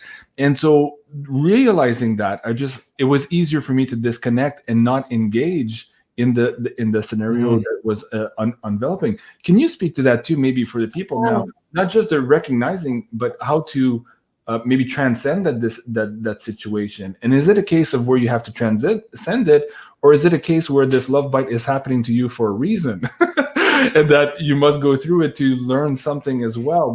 What would you say to the audience on that level? Well, that's a good question, Jean-Claude. And that's another paradox, right? Knowing what I know now, I would have now avoided and never got into my love bite. But as I said before, I realized now it was a necessary lesson I needed to go through. And who knows about my karmic setup, So we are again here in the dealing with this paradox. The mind cannot comprehend free will versus predestination, right? Fate and all of that, right? So it's like, it's very hard to navigate. But I think anything is a good experience if we learn a lesson from it. You know what I mean? We divide things in good or bad. But as you shared this, it reminded me of another thing which is very prevalent, and that got me into these love bite scenarios or very pathological relationships, is the victim-savior relationship. It's very common, which we mistake as love. And I was definitely the savior, right? Also taking care of the damsel in distress, and there's already, and then let me help you and take care of you and all of that. And there's already a power imbalance. So we can mistake that as love as well. And that's, the victim savior also unconsciously attract themselves each other, right? And for me personally, I was dealing with my own childhood wounding, dealing with the narcissistic mother, being narcissistically wounded and having developed codependency issues. I had to actually learn more healthy masculine principles, which had also been very, distorted nowadays with the, nice guy syndrome. I had the nice guy syndrome and all of the trying to impress, not always saying yes, doing everything for you. I had to learn to say no and making boundaries. Very key. Important with narcissists, because they will use shame and guilt against you. And I had to learn to say no without feeling guilty. And even I would recommend learning to say no without feeling the pressure to give an explanation. Just no, to be able to make that boundary clear, because that's how you also combat these entities, having strong boundaries. Yeah. I mean, when you think, sorry, it's not about love bites, but just, I heard like a grown man tell me that he was pressured to get the jab and that he did it. And I'm like, I was taking a shower today. I'm like, where the fuck are your balls? You used to see your family? Oh, I'm going to take this. I don't know what the fuck is in this. To see my family? Like, that's like another extension of boundaries. Like, no, okay, I won't see my family. I'm not going to put myself at risk. Now I have to say, and on that note, I'm same. My parents, they're in Germany, Munich, and I love you very much, but I will not visit you as long as I don't have to take it. Otherwise, I'm just going to happen. On that note, I mean, it's nothing. I mean, going out and seeing a masked man, nowadays, even like buff man with all these tattoos and they have a mask, there's nothing more pitiful and demasculated. I say real men don't wear face diapers. Exactly. Very good. Okay, we're gonna watch the wording here so we can keep this. I'm sorry. Because there's a lot of people absolutely mind blown by this conversation and they love it. We hope that it can stay on YouTube for as long as everybody who needs to hear it can hear this conversation. No, it's part of the game here. Yeah. I appreciate that. And Lyonesse Mama is saying, the timing of this is perfect. This conversation is hitting the notes for a lot of people in the audience. Including myself. I'm really enjoying this, and I want to thank you before we finish the show right now, Bernard. This is absolutely amazing. Now let's get into, we have about half an hour left in this show. So what I'm going to do is ask the audience now if they have questions for Bernard or for Maryam or myself. Please put them in the chat now. Put them in high caps so it's easier for us to bring on the screen and to read. While I wait for those to populate, I wanted to ask you, Bernard, let's start here. How do you define karma? Because here, again, too, in the spiritual community, people throw this word around, not necessarily understanding what it is and how it's affecting our lives in this particular incarnation. So what can you share to the audience here as a base I guess as a starter point for that conversation, and this could be another 2 hour show maybe later on the road, but in terms of learning all the lessons that we're trying to convey here tonight, karma is very important in the old context here. No, that's a good question. I mean, that's, again, it could be definitely shown on its own, talking about karma. And it's interesting, recently, the past few years, I saw in the quote-unquote truther community, fringe community, this notion going around, there's no such thing as karma. Karma is past, it's a soul trap and all of this, and ties into the tunnel of light. It's a trap as well, and all this very doom and gloom. Yeah. And I wrote an article about it. I definitely disagree with all of that. This is kind of becoming, you can get very much in a too paranoid mindset that all Matrix, this life on Earth is a prison, and all of that. So karma in itself, has been distorted throughout the ages, has been used for social control. We see it with the caste system in India and whatnot. And it's a very superficial black and white view what people have. And, but it is a universal law. It is an absolute law. Yeah, that's the article, exactly. So it's a universal law. You see that in the Hermetic principles and whatnot. And it's basically the law of cause and effect, right? Meaning, whatever, everything has an effect. Everything has consequences. Every action, every thought, all of that. However, ultimately, there is no such thing as good or bad karma. These are things our ego makes up when we project human qualities into the mind of God, so to speak, that we think we're being rewarded or get punishment for something, right? So from a higher perspective, as I mentioned as well, from a soul perspective, there's only experience, period. Whatever the soul needs to experience in order to learn, And we also shape our destiny by our actions, by our thoughts, whatever we do. But karma is also not black and white. It doesn't mean like, for example, there's also a notion when I'm like going to kill somebody in the next lifetime, I'm going to get killed. Like this whole eye for an eye. It's actually way more complex, again, which the mind that cannot comprehend, Yeah. And I refer to Sri Aurobindo's Integral Yoga. He wrote a book, Karma and Rebirth. And it's not an easy read because it is a complex topic, but he talks about so many different things come in. And when you think even past lives, we cannot put our minds around it. There's thousands of different past lives, and even have issues with past life regression. People, the ego can easily hijack it and have this experience and that and whatnot, right? Or project stuff that even didn't happen. When there are multiples, thousands of it, and even the idea of past life is not correct because ultimately, linear time, so everything is happening at the same time, which puts another layer of mindfuckery on this whole thing, right? And can even also transcend karma, right, in the sense and all of that. So there's also that, depending on your level of embodiment and all of that. But it's way more complex. What I'm bringing to, there's truth to the idea that whatever you do, there has a cause and effect, right? Very simple. For every action, there's a reaction. And not just your action, but also your thoughts, your emotions, your feelings, your intentions, all of that has energy and there are consequences for all of that, for better or worse, right? But it's not that linear, right? It's not like for an evil deed, you got an evil deed for, you know what I mean? It's very mysterious. There's also divine grace, right? Because ultimately, God, the divine, has no judgment. And even mass murderers have experienced divine grace. Right. Actually, I think the song "Divine Grace," what's the song, was written by somebody who's experienced it in prison. Right. So you never know when the divine grace will happen to you as well. So it's beyond the human control. And karma as well. The issue with karma, as I said again, that we have projected our human judgment into that, right, of punishment and reward, good and bad. But it's beyond. But still, for everything you do, there are consequences. That's really what comes down to, the law of cause and effect. That's the best I can summarize it in a nutshell right now. Okay, and we could probably do another 2-hour show on that. So thank you, I appreciate that. Ocean Odell is asking, Bernard and Maryam, what lesson took you the longest to learn? I'll start with you, Bernard. Well, that's a lesson I'm still learning. Yeah. So, for me, that's really also just more surrender, and aligning with divine will. That's why I'm at the higher will. And my meditations are always like, I want to, it's not what I want, it's what divine will wants. And I know how my own ego, I get myself into the way. so to speak, right? And Right. sometimes staying connected to essence, not being that reactive. I'm still working. I have my projections, my triggers, right? I can be ungrounded. So it's always bringing me back to essence and really living from essence, my true self, which is easier said than done. So that's really ongoing for me. Okay. And Maryam, how about you? Yeah, I would agree that, I'm working on my lessons, but I think for me, it's faith, just cultivating more faith and trust.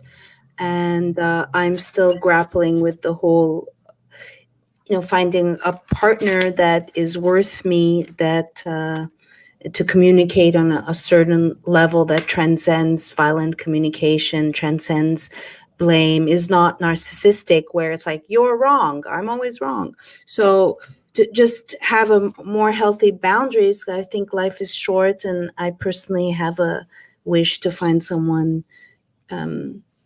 So that, and just being always like cultivating more mindfulness to be aware. I think it's all the balance. Let's say like we're talking about past lives and karma, and we were talking on our other show, Jean-Claude, that people put like everything's a past life connection. It's like you're in this life.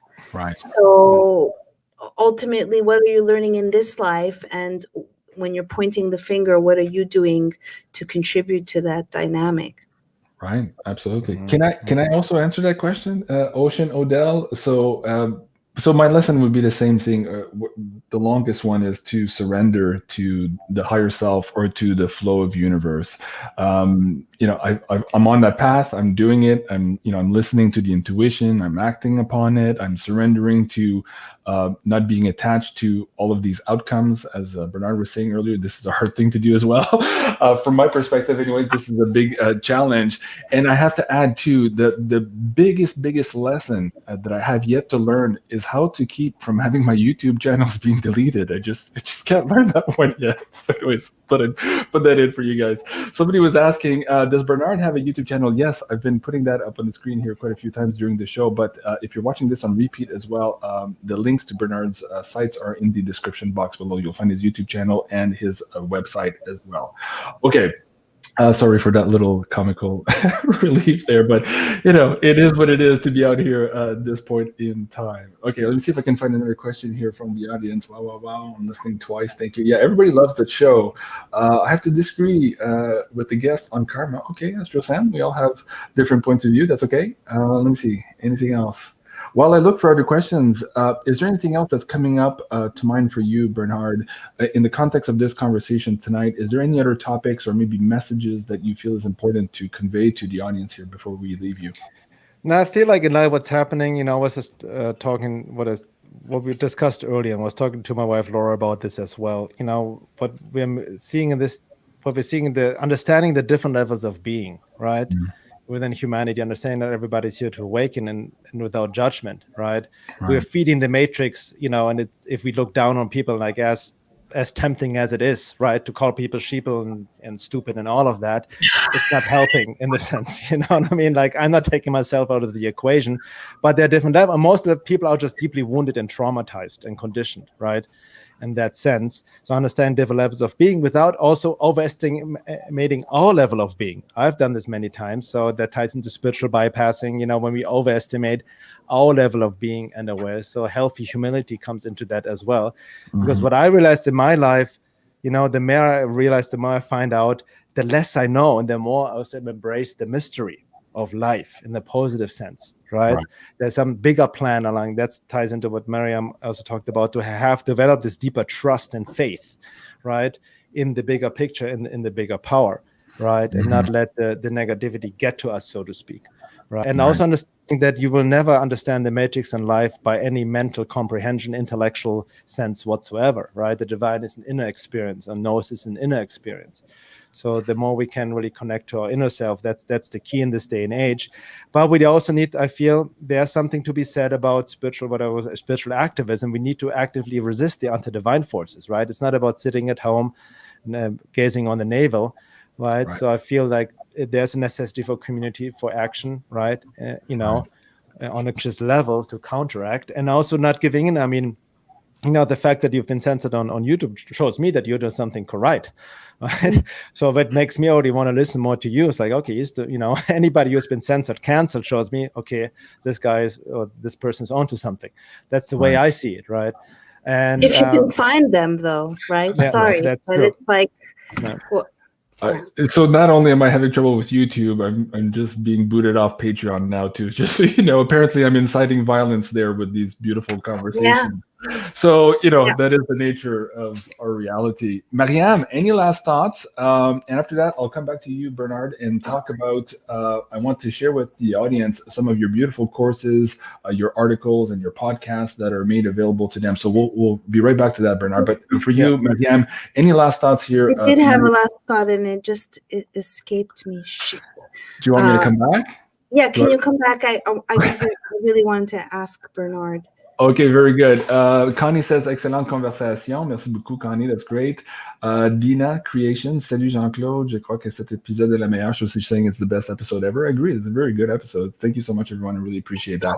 Okay, while we wait for MARYAM to collect her thoughts, Bernard, let's talk about these courses here that are provided and the memberships. So how does this work? How do people connect with you, and maybe where do they start? They're listening to all of this. You've blown the mind of quite a few of the audience members here tonight, but where do they start if they want to take baby steps here and to get into this material in a very earnest and sincere manner? Well, so there's a lot of content on my website. I have 40 articles, movies, videos. So if you scroll down on that homepage, they can sign up to my mailing list and then receive three of my ebooks for free. That's a good introduction to my work. If you just scroll down, then there's a write-up. There's podcasts and all of that, and then so I have that's also the membership, and you go a bit further down. There you go. Or you go. Yeah. Right here. So if you can just sign up here, you get on my mailing list as well. Okay. And then a free ebooks, which also these are also posted as blogs. These are long blog posts. Yeah, this is long form. Yeah, I have long form. So my work is not for a short attention span. Sorry, guys. Because some things cannot be summarized in a 10-point article. So my articles tend to be long. That's just the way there's a lot of references. And if you go the writings, there are more articles. Then there's the podcast with my Cosmic Magic podcast. With my wife and me discuss many different topics. I have guests on as well. Right. The latest one was, as I mentioned, with Paul Levy. Very fascinating. Right. And then go to courses. There are 2 webinars I offer. Just there's 2 webinars, Occult Forces of Fiber Dimensions and the Hero's Journey of Personal Embodiment, where I just lecture about these topics. But the main course is when you're on top, click on Time of Transition, Embodied Soul Awakening. That's really the foundational, in-depth, intensive course. We take just 25 people on a 10-week journey, really, and doing really in-depth work based on the fourfold approach, as a holistic self-work on all levels: physical, emotional, psychological, and spiritual, in context of the outer work, the matrix control system, and the evolution of consciousness. And it's a 10-week program. It's very intense, and it's limited to 25 people, as it says there, and by application only. Okay. So we are taking new applications right now. Later this year, we are working on making this course also into a standalone, right? But for now, this is also where Laura and I will be active, and there will be live Zoom calls with that as well, where we do group calls and all of that. So that's a very intensive course, which we realize that's what people really need in this day and age, the foundation, right? Of really, we want to help people help themselves to become the spiritual warriors, to tune into their own guidance system and all of that. And I used to do one-on-one sessions for many years off here, but I stopped for now because, I realized people need to be sincere and really have a certain foundation. That's why we offer this course. And then me or my wife are also open for one-on-one sessions, but only for people who have gone through the course. That makes sense at this point. You really hope that the people will do the groundwork first for themselves, and then you can have that really open dialogue where you're actually hitting the how do you say it in English? Hitting the rubber on the road or something like that. Like you're actually moving forward. Right, I use exactly the same phrase. Okay, you might have been screaming it in my ear, and I'm trying to translate that. Okay, very good. So, folks, you heard it here. Let's start at the bottom with the subscription. You get the free ebooks. There's quite a few podcasts and articles you can look at. And of course, here are these beautiful courses. This one is the starter course if you're really serious about getting into this interpersonal work. And at the very least, please go and subscribe here to Veil of Reality on YouTube.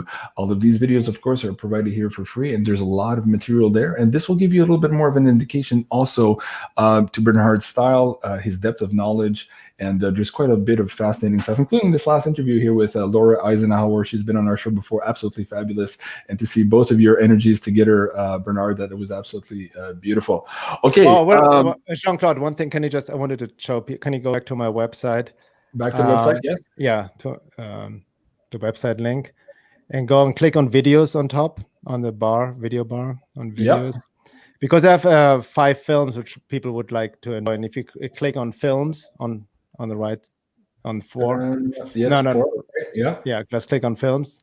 So these are 4 films, 5 films I've produced. Some of them, they can be they're fun to watch, very insightful.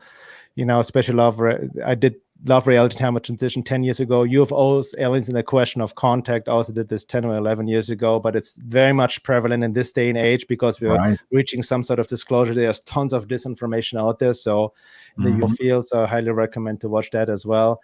Then the Matrix of Control Beyond its 3D manifestations, kind of basic overview of the hyperdimensional matrix. And then Know Whether Thyself is about esoteric self-work. And Loneliness on the Path is a good one too, because there's a lot of people experience that, right? But loneliness is also a lesson to come into solitude and strengthen our relationship to the divine. So that's for people to check out. Absolutely. Beautiful context. I love that. I'm going to go check out the UFOs and Aliens. Yeah, I highly recommend it. Okay. Because I was producing this Beyond Disclosure series here on YouTube. And of course, it got me in trouble here too, because we were speaking kind of against the narrative of disclosure. We were getting into all of that disinformation that Bernard is just alluding to here. Okay. Maryam, let's go back to you. Do you remember what you wanted to do? I remember. Okay. I remember. So Bernard, I was working with someone actually that Jean-Claude introduced me to, Elisa. What's her name? Elisa Herrera? Yeah. So we were doing a past life, and I didn't know we were going to do a past life. So I was kind of in my mind saying, I don't want to do this and going along with it. And then when we came to this life, and sometimes I see words across my forehead, I saw the word hijack, and I just felt like under the Rona regime that they've kind of hijacked a part of life. Of course, it's what you do with it. But I was just curious to know what do you think? Do you think this Rona regime they've tried to suck up a little bit of humanity or kill the humanity or the spirit? What the way it comes up to me is you say that I feel they're trying to hijack our soul. You know, that's what I've wrote in one of my ebooks, which I mentioned there before.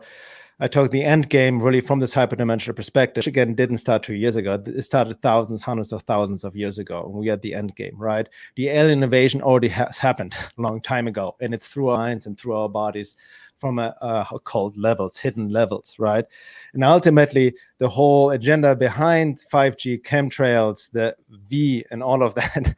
GMM food and all of that is actually to poison our body, because our body is a holy temple, is our vehicle for ascension. Ascension has nothing to do with going out of, too many rich people are getting out of body. It's not about astral travel. It's about priming your body to embody the soul and use this, anchor the soul for the ascension process. And the end game is to hijack our soul, to disconnect it from the body, right?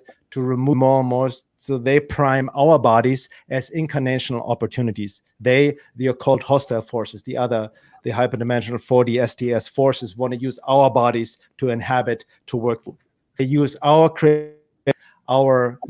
we are creative beings. They are not creative. They use our creativity to manifest their reality. Batteries. That's what's happening. They're batteries, right? Yeah. So hijacking, they're trying to hijack our creativity, our soul potential. So we need to get it back. How do we get it back? Not just by externally resisting, but engaging in the alchemical great work, soul embodiment, soul integration to connect to who we truly are, and using our creative potential. That's what Paul Levy talked about, my guest. We need to, take back our creative potential and not just fight, not just point out what is wrong, but also create the new world we want to live in. That's key. And there's great things happening too, by the way, right? This whole thing, even with the censorship and all what we experience, it sucks, but it forces us to decentralize. It forces us to to organize ourselves. Right. You see it in the crypto world. I know there's a lot of talk about whatever Bitcoin and all these other different cryptocurrencies and who knows what, but there's also, the point is also decentralization, right? To organize ourselves to get out of the system. So there's a silver lining in all of that. Yeah, disintermediation and self-empowerment, and no more looking and needing for that external validation or controller. That's the big point. Thank you for that. And you know what you were just talking about, Maryam, for the soul, was it Rudolf Steiner that said man will eventually inoculate himself from his own soul? I think this is maybe what's happening this year, so that something else can hijack that process, as Bernard was just saying here. So that's absolutely on point. Somebody was asking, Sarah, what's the best methods to protect yourself from these entities? And Astro Sam says, Sarah, watch JC's channel more. I thought that was actually funny. That's very good. Thank you, Astro Sam. That's funny. But maybe let's touch on that as we finish the show here. Last tips and tools, maybe for the audience members who feel maybe they are under attack or control to some level here, and they're looking at maybe how to empower themselves here. What can you say? So before you answer that, just to dovetail on that also, can you consider, do you think that light workers or messengers are also being attacked, and what can we do to protect ourselves? Well, there's an esoteric law when you try to escape the matrix, or the general law, as it calls in Christian esotericism. The agent Smith will be put on you, will be trying to put you back into a place, right? So naturally you become more, and that's where you need a spiritual warrior, because I've seen so many people step up and want to awaken, speak truth, but then they go back to their comfort zone, right? So what we need, as Gurdjieff said, super efforts. And the efforts are not just externally, because I said, when you're in an awakening process, you need to take responsibility for everything, and that's the hardest thing to do, because the ego always likes to be in victim and blame and deal with all the stuff that comes up. And, when somebody asks how to protect myself from entities, I mean, that's a highly general question, because they can, appear in all kinds of ways. I have a whole 8-hour webinar that goes deeper into that, because it is a complex topic. So it's hard to generalize, right? But I know out of own experience, if we are sincere in our inner work, I bring it back, not to sound repetitive, but engage in the great work, the inner work, to come into soul embodiment, which means soul integration, then we automatically protect ourselves from interferences. Then we close the holes, right? There are many other protective mechanisms, which kind of like crutches, but help. It's just, I do my Qigong, just being grounded. Sometimes when you're under attack, just even taking a cold shower, or clearing yourself of salt, and all of that. These are techniques I use all the time, but ultimately it comes to the soul embodiment. Then, the more we come in alignment with essence, the divine, the more we raise our frequency, and then we became literally invisible to these entities, because we don't resonate on their frequency. Beautiful. I think that's the mic drop moment for tonight. Smiling Eye says, bravo, Jean-Claude and Maryam, for adding Bernard to the discussion. Yes, absolutely, indeed. Thank you so much for that, Smiling Eyes. Maryam, before we go, how can the audience support you here in your endeavors as you continue to fight the good fight and bring the truth here to our community? Yes, please buzz on by to honeycolony.com. I cannot tell you, like yesterday I got a Google Analytics. You had 15.9K unique visitors. Yeah, mofos. I used to have 500,000 unique visitors. But then Google and Facebook and all of them are attacking people who stand to empower you to be your own best health advocate. So you can buzz on over. You can use BeyondMystic.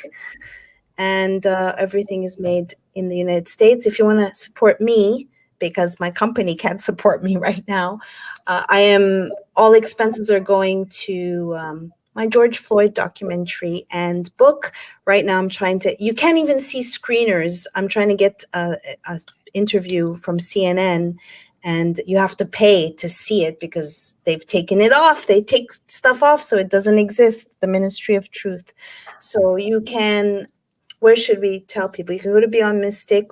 You can use BeyondMystic on Honey Colony, or you can send something via Clifford at Honey Colony via PayPal, because I'm banned off of PayPal since 2017. Right. So, folks, please do be generous and support Maryam in our work here. I really appreciate it. And please do also check out Bernard's work here at, let me break this back up, veilofreality.com is the website. And also go check out his YouTube channel here, again, at Veil of Reality here on YouTube. Go subscribe. Just subscribe here myself. And if you're watching this on replay again, I put the links in the live chat here tonight. But if you're watching on replay, please just click on the description box below, and you'll find all of the links to both Bernard and Maryam. And I want to thank each and every one of you for, I can see the numbers here. You guys have stuck with us throughout this 2-hour show. So absolutely amazing marathon. Thank you so much, everyone, for watching. Thank you for supporting this show and these initiatives of bringing light to this beautiful planet of ours. And so that was episode 4 of the Quantum Woo with special guest here, Bernard Gunther, and of course, my co-host, Maryam Henein. Thank you so much, Bernard, for being here. And thank you so much. Merci beaucoup, Maryam, and thank you, everyone, Jean-Claude at Beyond Mystic. Please remember to like, share, and subscribe to my third backup channel here. We are just now at 14,000, rebuilding the community once again, and how humbling of an experience that is, and I appreciate each and every one of you. So thank you so much, everyone. Have a great evening, and au revoir. Thank you both. Thank you. Excellent.